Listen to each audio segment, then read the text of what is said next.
Hello my friends, welcome back to the channel today. Today's video we're going to be looking at, we're going to be looking at all the effort and the time spent on trying to get together some YouTube videos, and it just doesn't work out. So that's a lot of, a content creator on the largest platform in the world will spend a lot of time and effort and energy into creating videos. It's incredible. But what about the times that it doesn't work out? When you get home, or the shoot didn't go right, or the way that it's supposed to be planned, the way you thought it was going to work out in your head. What about all those times? Because that encompasses, at least for me, it encompasses a lot of time in my creative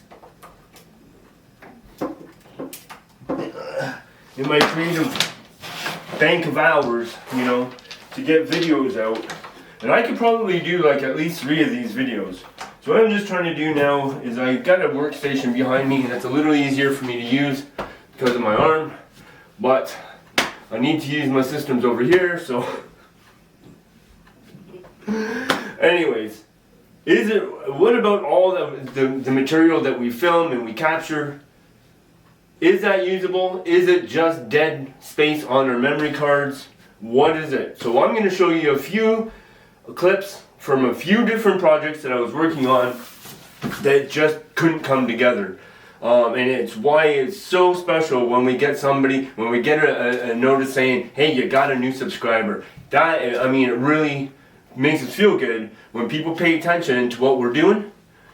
And this is just going to show you how much actually goes on. This is part of my behind the scenes kind of video that I'm working on, just to show you guys exactly how much effort and time and energy that we put into this craft, and nobody gets to see those times where it's like, oh, damn it, man, you know? Alright, so without further ado, let's take a look at a few of these clips. The first 2 clips are actually videos that I have produced. We'll take a look at a couple of those clips. But as far as the rest of it goes, it's all material that I haven't been able to use. So, this is such a bastard of a thing to be going through. Alright.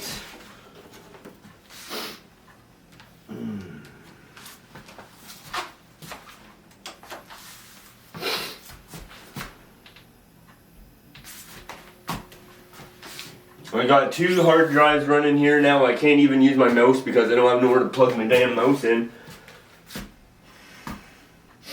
Alright, we're getting up and running here. Alright, let's get into it. I gotta move some furniture around yet.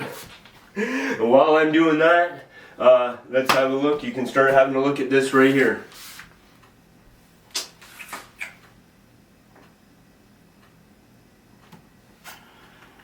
Alright guys, well, I'm pretty confident that that play structure that we just seen was probably the area, and I'm just across the street from it. But it's pretty sketch to be going into a children's play area with a bunch of cameras. I'm not into that. As much as I'd like to record the owl, that's just not a position that I'm willing to put myself in. So I hope you all understand that. But what I'm going to do is I'm just sat down, just had my sandwich, and I'm going to finish off my bottle of milk here before it gets warm. And I think I'll dump a set of gears on the bike, you know how we talked about that last week, and we'll just cruise through the grass and see if we can find some sign over on this side, and just see how we make out. So, but yeah, no, I'm not willing to put myself in a situation where there's a bunch of children. Yeah, this one here is just pretty much self-explanatory. So that just seems a little suspect to me. And if it was my child playing there and somebody come in with a camera, I'd be pretty damn curious on what was going on there. So like I said, apologize about that, but I'm not putting myself in that situation. I was looking for the screech owls. But we'll scoot around down here and see what we can come up with. So.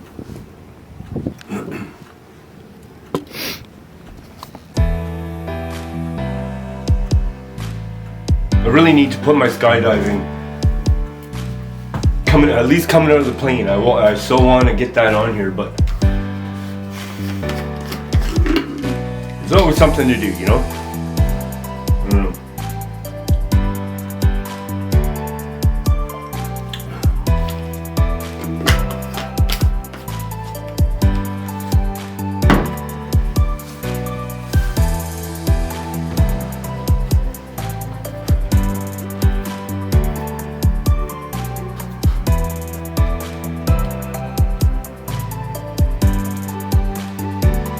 It's nice being able to have 2 screens for doing my editing work now. I'm never going to forget, I tell you what. Yeah, so again, this is just all the stuff that I can't use. So where are we here? So this... Yeah, good morning, my friends.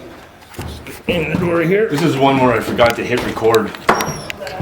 So I better not let that door hit me in the... Anyways, this is down here at my community church to lend a hand this afternoon, which is going to be awesome, fun time. But what I thought I would do... oh, good morning, Pastor Dave. Good morning, Davey. Good to see you again. Yeah, you too. Can you mind help me with a coffee? Coffee? Yeah. You've been on coffee break for 45 minutes. It's time to get to work, man. Oh. Thanks. Thank you, Pastor Dave, for your for your work on this video. I'm sorry that it didn't come to fruition. I forgot to hit the record button on some of it. Yeah, so we're just down here to do some volunteer work with my community church, which is awesome, as you can see by my tag. I mean, I'm volunteering my time and service. I just had a bunch of problems with that. So this one, I went ahead, as being a site supervisor for my company, I needed to hire guys, and I was in a bad way for manpower. But the problem is that people are trying to apply, they didn't know exactly what they were applying for. So I made a deal with a hiring agency through the government of Manitoba that I put together a promotional hiring video so that, and then I went in front of 75 people and showed them the video, and like half of them instantly just walked out the door. But it saved me a lot of time where they could see exactly what I was hiring for, what type of work it was, what I was looking for. So this promotional video, this was a full done deal, like full production.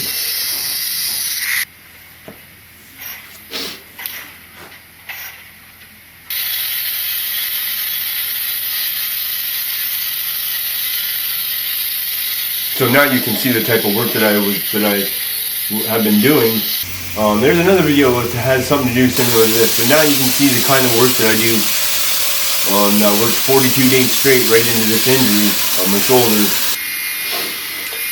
These tools are big and heavy, the work is hot and sweaty, and yeah, there's a lot of violence to the tools that I use at work.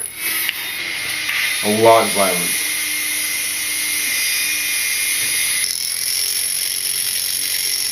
This one is Invisible People, is people that fight homelessness. And this is another fully produced video that I shot here in downtown Winnipeg. I didn't release this on my YouTube, same as I didn't release my work one. They're 2 different entities. But I volunteer at 188 what's going Church. on, man? Nothing much, man. What? I don't know. What are you doing? Weeping tile. Weeping tile. Yeah. Trying to get the place to drain. A Yep. little bit drier camping situation. Yep. You're good, man. Thank you. Thanks, man. Yeah. You stay strong. Yeah. Yeah, I volunteer at the 188 Church. That helps a lot of these people who are in those situations. Now this one here, I spent all night working on a camera mount that would fit in my mouth and underneath my sandblast helmet. Now take a look at how much blast media comes out, how much dust and dirt. I thought it would be great to show a point of view shot of, again, the amount of violence and brutality that these tools that I use bring to the table. So now you just see that blast material just blowing up there, right?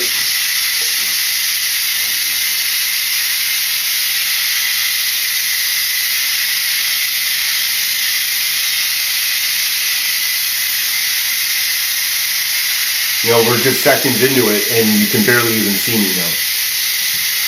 So that's what I wanted. Okay, now we get the camera stuffed in the mouth. We get the helmet on.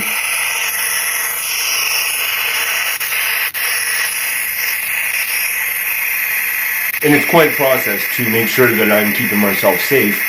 And this is a sandblast. We're shooting with Black Magic blast media. But obviously you can see the thick leather gloves, the big helmet, the cape on it. It's you know, there's quite a bit to it. So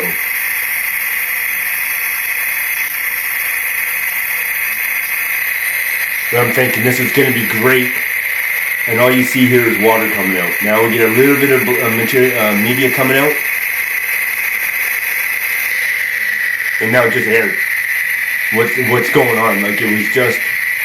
So what happened here is that my media pot, the holes, the sandblasting material, got full of water.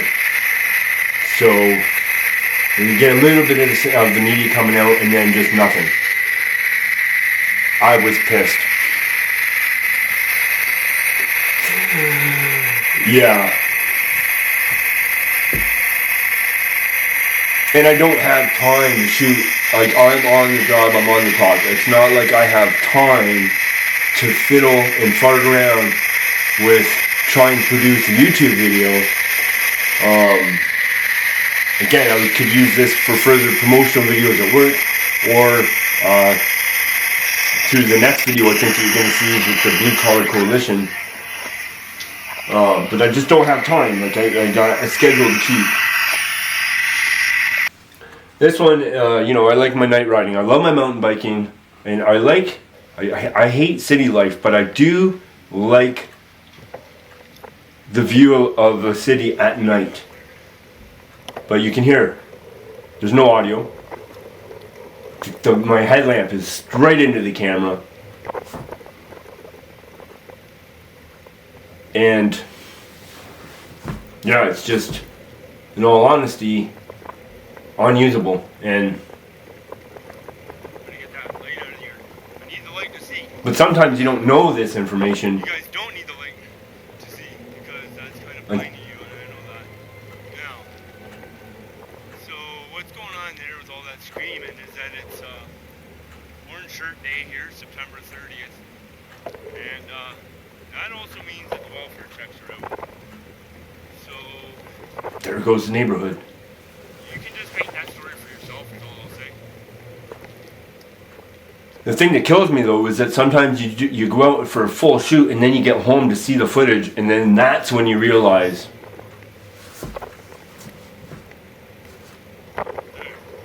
But see, I just love the city lights at night. I don't know what this video's gonna look like. We'll roll it for a little bit. I need to see above you. Sorry. See, just grainy, no sound. Light's gonna hamper the camera, and you won't be able to see nothing. And but look at the river. Or what? Mirror. So I belong to the Blue Collar Coalition, which is just, it is what it sounds like. It's blue collar workers. This is a project I'm doing for myself on a weekend. Yeah, and got into the project and totally forgot that I was filming.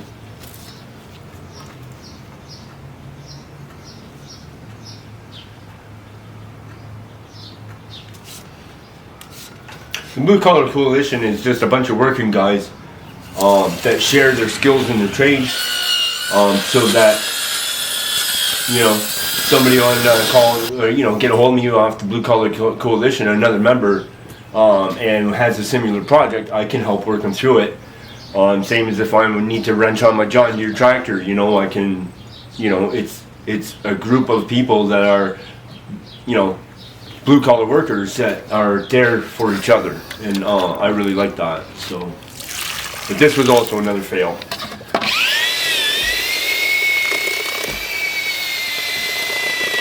You should have seen my cameras.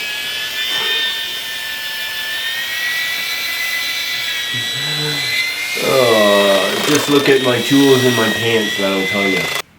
Now for the controversial Canadian Museum. Few things went wrong here. First of all, I wasn't very good at filming, talking to the camera in front of people when I recorded this a few years ago. I wasn't at the same stage of stage frightness, you know. So one of the first things that happened is this: as soon as I got in here, a flippin' security guard was right on me. For what? I don't know. As you'll see in the video, I'm not looking like a hoodlum.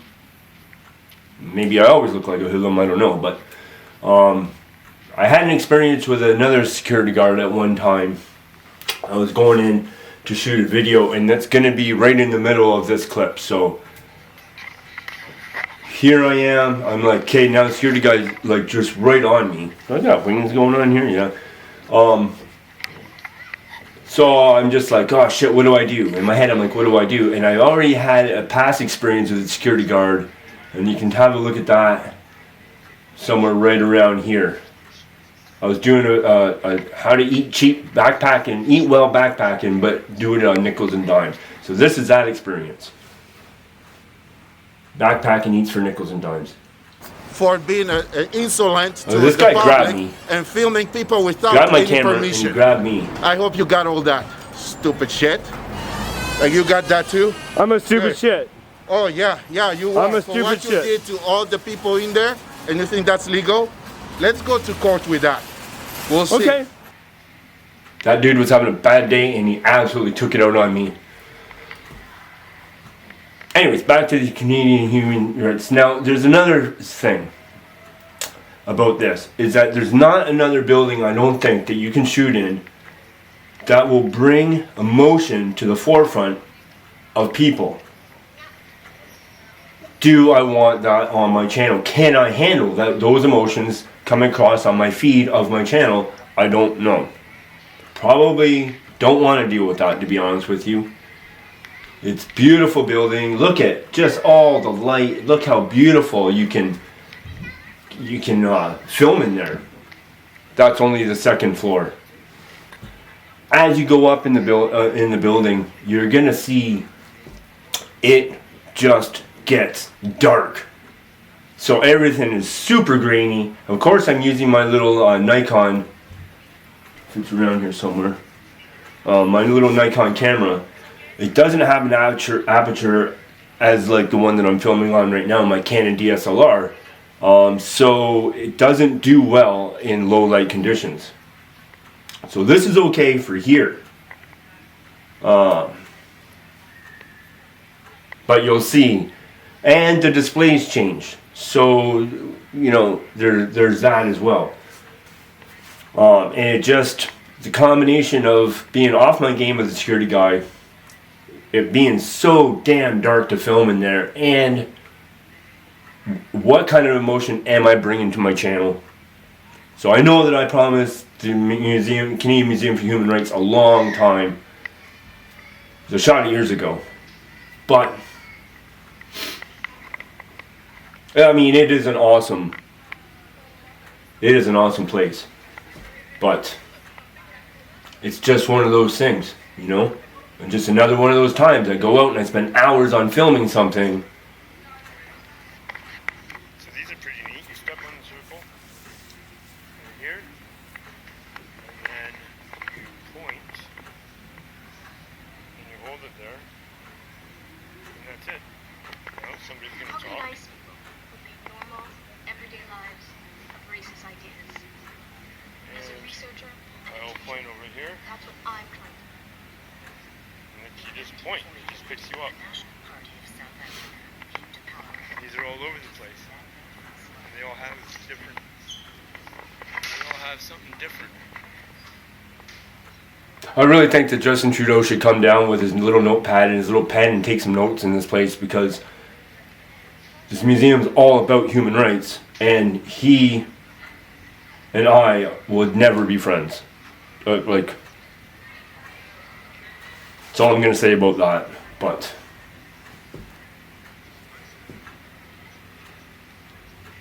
oh, I wish I could say a lot more.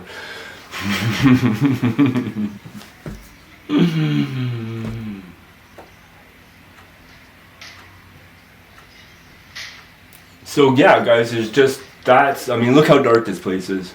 But I just want to give you guys some examples of how much effort we actually like put in that you will never ever see.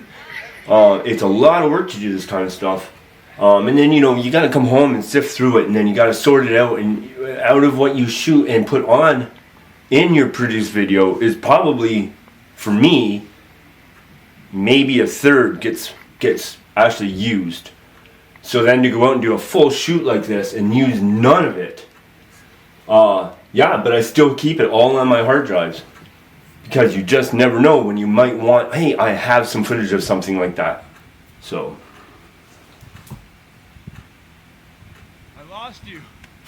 this is true. What are you doing way over there?